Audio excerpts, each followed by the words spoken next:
Hello everyone! I hope you're ready for another adventure because today Wayne continues to read The Fantastic Mr. Fox. Always remember that as we go on these amazing stories and read these outstanding adventures, all you have to do is press the CC button in your YouTube link if you want to follow along with the words.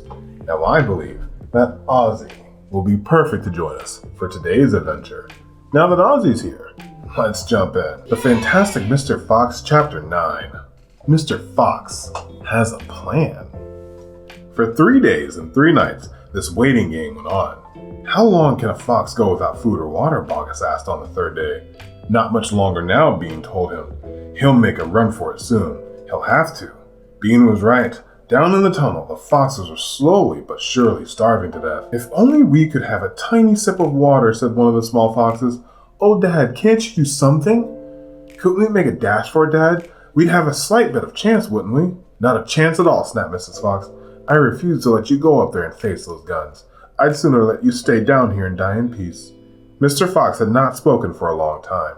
He had been sitting quite still, his eyes closed, not even hearing what the others were saying. Mrs. Fox knew that he was trying desperately to think of a way out. And now as she looked at him, she saw him stir himself and get slowly to his feet. He looked back to his wife. There was a little sparkle of excitement dancing in his eyes. What is it, darling? Mrs. Fox said quickly. I've just had a bit of an idea, Mr. Fox said carefully. What?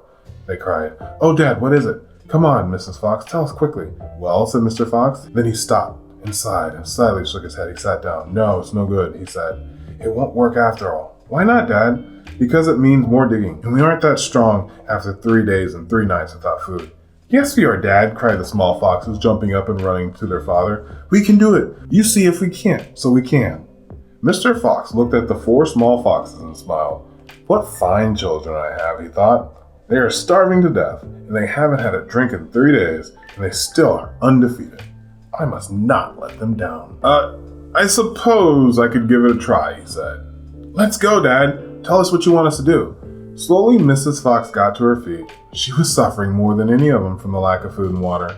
She was very weak. I'm so sorry, she said, but I don't think I'm going to be much help. You stay right where you are, my darling, said Mr. Fox.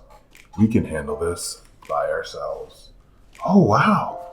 That was an amazing adventure with the fantastic Mr. Fox and his family.